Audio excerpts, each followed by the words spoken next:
Hello students, good morning. आज मैं आपके लिए लेकर आई हूँ हिंदी ग्रामर का नेक्स्ट टॉपिक है रस। तो आज पढ़ते हैं टॉपिक रस। ये काफ़ी बार कॉम्पिटिटिव एग्जाम में पूछा जाता है या फिर भी फर्स्ट सेकंड में भी पूछा जाता है। तो चलिए इसको स्टार्ट करते हैं। क्वेश्चन नंबर 1 है, रस किसे कहते हैं? रस रस का शाब्दिक अर्थ है आनंद। रस का अर्थ क्या होता है? आनंद। तो इसका डेफिनेशन है, काव्य को पढ़ने या सुनने से जिस आनंद की अनुभूति होती है उसे रस कहा जाता है। काव्य को पढ़ने या सुनने से जो हमें आनंद मिलता है उस आनंद को ही रस कहा जाता है। नेक्स्ट है, रस को काव्य की आत्मा या प्राण तत्व माना जाता है। ये कॉम्पिटिटिव एग्जाम में काफ़ी बार पूछा जाता है। नेक्स्ट है, रस के कितने अंग या अव्यय होते हैं? तो रस के 4 अंग या अव्यय होते हैं: स्थायी भाव, विभाव, अनुभाव और संचारी भाव, या फिर संचारी भाव को व्यभिचारी भाव भी कहा जाता है। नेक्स्ट है, स्थायी भाव किसे कहते हैं? सहृदय के हृदय में जो भाव स्थायी रूप से विद्यमान रहते हैं, स्थायी रूप यानी हमेशा से विद्यमान रहते हैं, उसे स्थायी भाव कहते हैं। ये सुप्त अवस्था में होते हैं। स्थायी भावों की संख्या 9 होती है और इसके अनुसार ही रसों की संख्या भी 9 होती है। नेक्स्ट है, विभाव किसे कहते हैं? जिसके कारण स्थायी भाव जागृत होते हैं उसे विभाव कहते हैं। जो स्थायी भावों को जगाने का कारण बनता है वही विभाव कहलाता है। विभाव ही स्थायी भाव को जागृत करते हैं।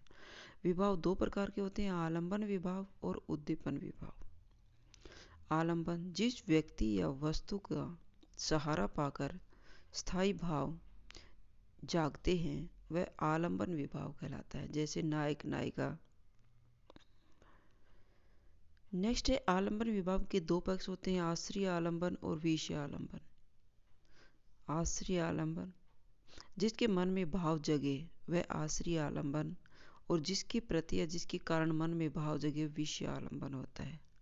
जिसके मन में जगते हैं वो होते हैं आश्रय आलंबन, और जिस कारण से जगते हैं वो विषय आलंबन कहलाता है।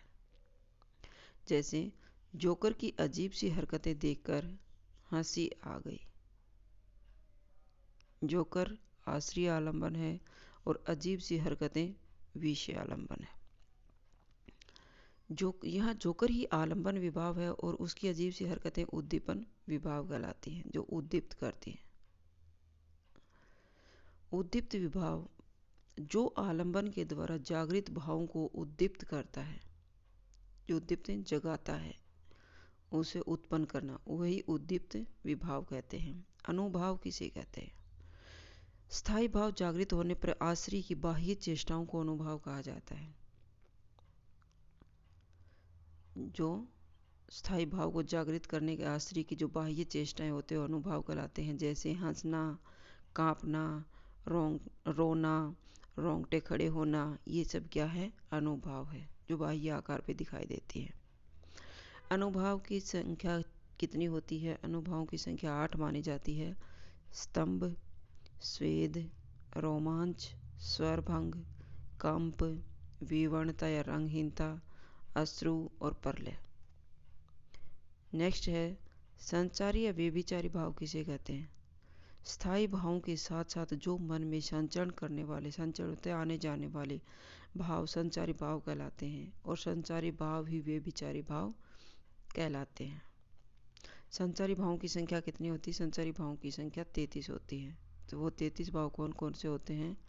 हर्ष, विषाद, त्रास, लज्जा, गलानी, चिंता, शंका, असूया, एमर्स, मोह, गर्व, उत्सुकता, उग्रता, चपलता, दीनता, जड़ता, आवेग, निर्वेद, धृति, मति, विबोध, वितर्क, शरम, आलस्य, निद्रा, स्वपन, स्मृति, मद, उन्माद, अवहिता, अपस्मार, व्याधि और मरण।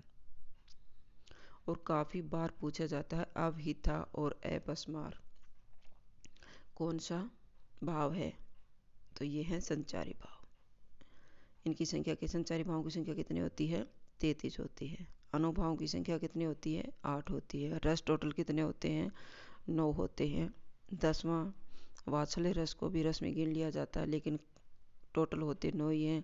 भक्ति रस को भी रस माना जाता है, वैसे 11 होते हैं सारे, लेकिन कुल हिंदी में 9 रस ही माने जाते हैं। हिंदी काव्य में कितने रस होते हैं? हिंदी काव्य में 9 रस होते हैं। श्रृंगार रस, हास्य रस, करुण रस, रौद्र रस,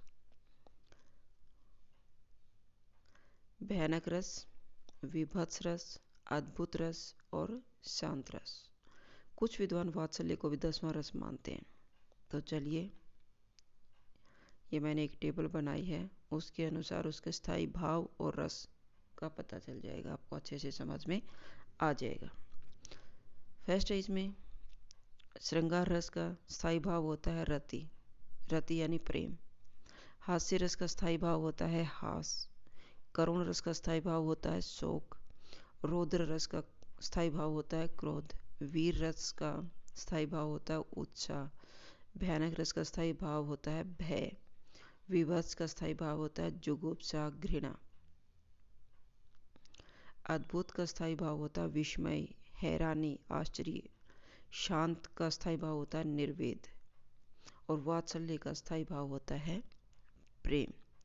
ये 9 रसों के स्थायी भाव भी काफ़ी बार पूछ लिया जाता है, कौन से रस में कौन सा स्थायी भाव है। कॉम्पिटिटिव एग्जाम में उनका स्थायी भाव ही पूछा जाता है। नेक्स्ट है श्रृंगार रस किसे कहते हैं। चलिए अब इनके थोड़े डेफिनेशन देखते हैं शॉर्ट में। श्रृंगार रस किसे कहते हैं? जब काव्य में नायक नायिका का मिलन होता है तथा उनके बीच रति या प्रेम भाव होता है, उसे श्रृंगार रस कहा जाता है। नायक नायिका के मिलन को श्रृंगार रस कहा जाता है।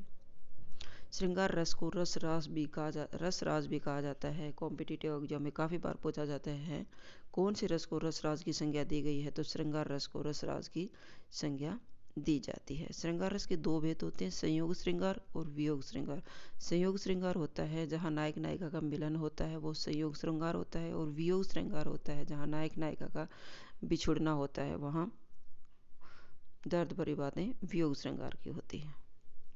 जैसे बतरस लालच लाल की मुरलीधरी लुकाए। इसमें गोपियों और श्री कृष्ण के बातचीत करने के लालच में लाल यहाँ श्री कृष्ण को कहा गया उसकी मुरली को छुपा लेती हैं, तो इसमें संयोग श्रृंगार है। नेक्स्ट है हास्य रस। हास्य रस किसे कहते हैं? हास्य रस होता है हास्य चेष्टाएं, विकृत रूप, वेशभूषा, आकार और वाणी आदि को देखकर हंसी आ जाए, वहाँ हास्य रस होता है। किसी की आकृति, रूप, रंग को देख करके हंसी आ जाए, वो हास्य रस होता है। जैसे हाथी जैसी देह है, गेंडे जैसी खाल, तरबूजे जैसी खोपड़ी और खरबूजे जैसी गाल।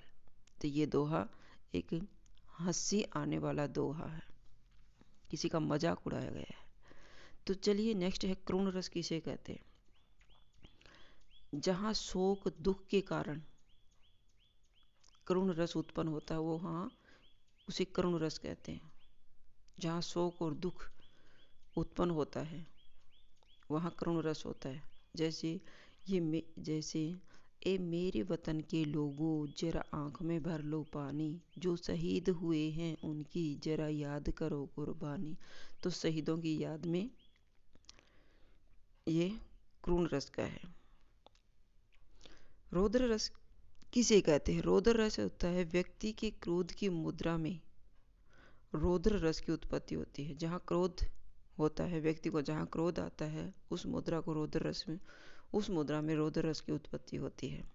जैसे खून उनका उबल रहा था, मनुष्य से दैत्य में बदल रहा था। गुस्से से वो मनुष्य से एक दानव बनने जा रहा था। नेक्स्ट है वीर रस किसे कहते हैं?